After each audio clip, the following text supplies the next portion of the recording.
저는 의사인데도 제 몸을 돌보지 못하다가 14kg를 빼고 완전히 다른 인생을 살고 있는데요. 집중해야 되는데 집중을 하지 못하고 괜히 별일도 아닌데 짜증내고 그런 제가 항상 싫어서 뭔가 자기계발서도 엄청 많이 찾아보고 맨날 지속하지를 못하는 거예요.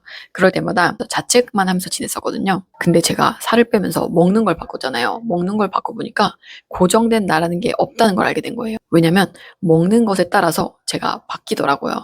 예전에 스니커즈 초코바 광고 기억하시는 분 있는지 모르겠는데 배고플 때 미숙이는 미숙이가 아니야라는 그런 광고 있었거든요. 제가 딱 그랬었거든요. 진짜 배고플 때는 엄청 예민해지고 짜증을 많이 냈어요.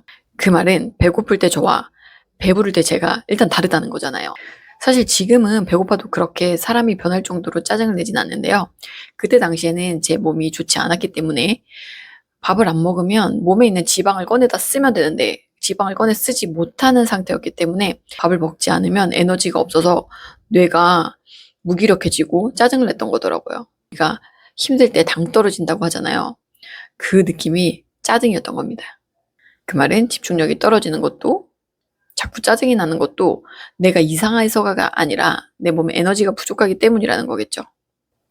그래서 만약에 지금 내가 마음에 안 들어서 나를 좀 바꾸고 싶다면 자기 개발하거나 막 무작정 달리기 이런 거 하지 말고 먹는 것부터 바꿔보시면 좋겠습니다. 근데 먹는 거를 바꾸는 것도 사실 쉽지 않거든요. 바꾸지 마시고 그냥 먹는 것을 기록만 해보세요. 유독 짜증이 나는 날 있거든요. 남편이 그냥 하는 말인데도 나한테 굉장히 거슬리고 그런 날 내가 뭘 먹었는지를 들여다보면 거기에 좀 힌트가 있을 수 있습니다. 아, 내가 너무 예민한가? 나만 예민한가? 이럴 때 내가 먹은 음식들을 살펴보면 내가 이상한 게 아니라 내가 먹은 음식이 이상한 것일 수도 있거든요. 실제로 저와 함께 식단과 수면을 기록하는 그런 프로젝트에 함께 하신 분들이 다 공통적으로 발견한 게 있었는데 저희가 설탕, 밀가루, 튀긴 음식, 나쁜 기름, 가공식품 이런 거를 끊어보자 했더니 이런 거를 며칠만 끊어도 짜증이 좀 줄어들고 깜짝깜짝 놀라는 게 줄어들고 가족들도 너 요즘 좀 짜증 안 낸다 이런 소리를 한다는 거예요. 근데 이거를 당장 끊으려면 힘들잖아요. 그러니까 일단 기록만 해보자는 거예요. 기록을 해보면 적어도 내가 먹은 음식들 때문에 이렇게 감정이 불안정할 수 있겠구나 이런 힌트를 얻게 되고 그러면 자책을 하지 않게 됩니다. 그래서 제가 그 작업을 한 이후로 오늘 내가 오후에 자꾸 집중 안 되고 졸리는 거는 점심에 짜장면 먹어서 그렇구나 이렇게 알 수 있고요. 월요일에 자꾸 기분 처지는 거 주말 내내 빵이랑 면이랑 탄수화물 많이 먹어서 그렇구나 이런 걸 좀 알게 되더라고요. 혈당 스파이크가 일어나면 그 혈당을 잡으려고 인슐린이 많이 나오고 그 인슐린 작용으로 혈당이 갑자기 낮아지게 되는 경우에는 오히려 저혈당 증상처럼 멍하고 졸리고 에너지가 없는 상태를 느끼게 되는 거예요. 그리고 주말 내내 뭔가 튀긴 거라든지 가공식품, 정제탄수화물 이런 거를 많이 먹으면 혈당도 많이 올리고 몸에 염증을 유발하는 식사를 하게 되잖아요. 몸에 염증이 많아지게 되면 우리 기분도 다운되게 되거든요. 우리 감기 걸렸을 때 생각해 보세요. 괜히 축축 처지잖아요. 감기가 우리 몸의 전신적 염증 반응을 유발하는 것이고 그것의 반응으로 우리의 기분도 처지는 거거든요. 우리가 먹은 게 바로 나다 이런 말도 있잖아요. 근데 우리 몸의 신체 구성에 당연히 우리가 먹은 게 관여를 하겠지만 그것이 몸의 상태가 우리의 감정과 기분으로 연결된다고 생각합니다.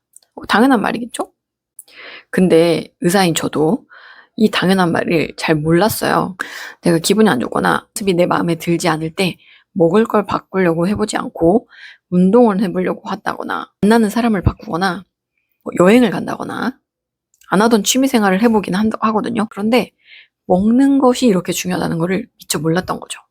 근데 막상 먹는 거를 바꾸려고 하면 좀 쉽지 않고 뭐부터 해야 될지 잘 모르기 때문에 일단 먹는 거를 기록만 해보셔도 좋겠습니다. 뭐를 써야 되냐? 오늘 뭘 먹었고 어떤 상황 때문에 무엇을 먹었고 먹고 나서 내 몸과 마음의 컨디션이 어땠는지를 써보시면 돼요. 이거를 한 일주일만 써보셔도 나의 식단 패턴과 그 음식과 내 컨디션의 연결이 어떻게 되는지 패턴을 알 수 있게 됩니다. 그러면 저절로 나한테 안 좋은 음식이 무엇이고 좋은 음식이 무엇인지 볼 수 있거든요. 그럼 누가 시키지 않아도 내 몸에 좋은 거를 내가 알아서 먹게 됩니다. 왜냐면 우리 다 좋은 컨디션으로 하루를 잘 보내고 싶잖아요. 그게 먹는 것이 영향을 준다는 걸 알아차리기만 해도 우리가 알아서 나를 위한 선택을 하게 된다는 것이죠. 살을 빼기 위한 목적으로만 식단을 했다면 이렇게 유지하지 못했을 텐데 그 살을 빼면서 제 컨디션이 좋아졌고 먹는 게 내 컨디션과 감정과 기분에 직접적인 영향이 있다는 걸 제가 정말 잘 알았기 때문에 지금까지도 그 건강한 식단을 좀 유지하면서 요요 없이 살고 있는 것 같거든요. 그 주말에 외식을 많이 한 다음에 굉장히 멍하고 처지고 하품 나오고 이러면 기분이 굉장히 안 좋다는 거를 요즘도 느끼고 있기 때문입니다. 이거를 분명히 아셨으면 좋겠는 게 식단을 써보라는 게 꼭 좋은 거를 먹기 위해서 나를 감시하려고 통제하기 위한 게 아니라는 거를 분명히 아셨으면 좋겠어요. 내 몸에 뭐가 좋은지를 알면 내가 알아서 그냥 스스로 그렇게 자연스럽게 좋은 걸 먹게 되는 것이지 내가 이것이 좋다니까 이거를 먹어야 한다 이런 의도를 가지고 쓰면 안 된다는 거예요. 저도 작년에 처음 구독자분들과 챌린지를 시작할 때는 뭔가 제가 의도를 가지고 기록을 하자고 했었거든요. 지금 우리가 안 좋은 것들을 안 먹고 좋은 것들을 먹기 위해 환경 세팅을 어떻게 해야 되는지 그걸 알아보자는 어떤 저도 의도를 가지고 시작을 했었습니다. 그랬는데 지속하는 게 어렵다는 거예요. 저와의 그 챌린지가 끝나고 나서 다시 원래로 돌아간다던가 흐지부지하면서 자책을 하신다던가 이렇게 되더라고요. 그래서 제가 올해 진행한 프로젝트에서는 개입을 하지 않고 관찰만 했거든요. 음식과 수면을 기준으로 하루의 기분이나 컨디션, 감정에 대해서 써보기만 했습니다. 특정 음식이 먹고 싶다면 그 상황에 대해서 좀 더 들여다보시도록 안내를 해드렸는데요. 그랬더니 음식에 대한 기록이 인생 이야기로 연결이 되더라고요. 과자와 연결된 어떤 일을 대하는 마음을 발견하기도 하고 일주일 동안 고생한 나를 위한 리추얼로 특정 음식을 먹는다는 것을 발견하기도 했습니다. 그러면서 이런 생각이 들더라고요. 지금 어떤 음식이 좋다, 어떤 음식이 나쁘다 이런 게 중요한 얘기가 아니구나. 음식과 연결된 나의 마음을 들여다보고 내 일상이나 내 삶 전반을 살펴봐야 하는 거라는 생각이 들었습니다.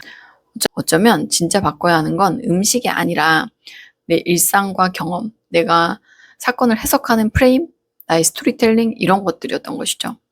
물론 음식을 바꾸면 그 스토리텔링이 더 건강하게 나를 위한 것으로 바뀌기도 하는데요. 처음에 억지로 그 음식을 떼어내려고 하다 보면 오히려 더 나를 부정하는 게 되기 때문에 그 음식에 엮여있는 나의 마음과 나의 과거, 나의 경험 이런 것들을 확인하는 게 알아차리는 게 먼저였습니다. 실제로 바꾸지 않고 알아차리기 작업만 해도 어느 정도 자유로워지는 점이 있더라고요. 왜냐면 이게 안 좋은 거 나 머리로 아는데 이걸 바꾸지 못하는 나 때문에 스트레스 받는 경우도 있거든요. 그게 더 강박이 되기도 하고요. 근데 내가 이런 이유로 이런 맥락 때문에 이 음식을 원하고 있구나 이런 걸 알게 되면 적어도 자책을 하지 않게 되기 때문입니다. 내가 의지가 약해서 참지 못해서 먹는 게 아니라 이러이러한 맥락 때문에 이걸 먹는 거구나라고 하면 그 선택의 주도권이 나에게 있는 것이죠. 그래서 그걸 알아차리고 먹는 것과 그냥 먹는 것이 굉장히 다르다는 거예요. 그래서 요즘엔 진료실에서 저의 잔소리가 줄었습니다. 음식을 안 좋은 거를 못 끊느냐고 이렇게 말을 못 하겠더라고요. 그 음식에 얽힌 그 환자분의 삶과 맥락과 역사를 모르면서 그렇게 섣불리 말하는 게 오히려 더 환자에게 스트레스를 주는 것이 아닌가 이런 생각이 들었습니다. 얼마 전에 아버님과 함께 온 따님분이 저한테 그러시는 거예요. 아버지한테 술 좀 먹지 말라고 얘기 좀 해달라고. 근데 제가 그렇게 얘기를 할 수 없다 이렇게 말씀을 드렸는데요. 술이 안 좋은 거 이미 아실 거다. 저도 걱정은 되지만 아버님이 술을 왜 그렇게 마시게 되셨는지, 아버지의 인생에서 술이라는 게 어떤 의미였는지 그걸 먼저 들어봐야 된다. 그 이해가 없이 무작정 먹지 말라고 하면 그거는 아버님의 인생을 부정하는 게 될 수 있다. 이렇게 말씀드렸습니다. 이 영상을 클릭하셔서 여기까지 보신 분들에게는 이 말씀을 꼭 드리고 싶습니다. 지금의 내가 별로고 못마땅하다고 느껴지신다면 내가 먹는 음식을 기록해 보시면 좋겠어요. 혹시나 내 몸에 안 좋은 것들을 내가 너무 자주 먹고 있다면 왜 그 음식들을 내가 먹게 되었는지를 한번 살펴보시면 좋겠고요. 자책은 하지 않으셨으면 좋겠고 좋다고 생각하는 것들 대신에 이런 것들을 먹게 된 이유가 무엇인지를 꼭 들여다보고 확인해보는 작업을 하셨으면 좋겠습니다. 그리고 그걸 먹게 되는 나의 마음에는 어떤 것이 있는지 한번 살펴보시면 좋겠습니다. 그렇게 나에 대해 알아차리고 이해하는 순간이 늘어나게 되면 나를 자책하거나 바꿔야 되겠다 이런 생각 대신에 나를 더 챙겨주고 위해줘야 되겠구나. 그리고 나를 위해서 무엇이 더 좋을까? 점점 이렇게 생각할 수 있는 힘이 생기실 거라고 생각해요. 거기에 진짜 지속 가능한 건강의 본질이 있다고 생각하거든요. 오늘 영상이 부디 여러분이 여러분의 몸과 마음을 알아차리고 수용하고 챙기는데 시작이 되었으면 좋겠습니다. 도움이 되셨다면 구독, 좋아요, 다정한 댓글까지 부탁드리겠습니다. 오늘도 건강하고 평온한 하루 되시길 바라겠습니다. 끝까지 시청해 주셔서 감사합니다.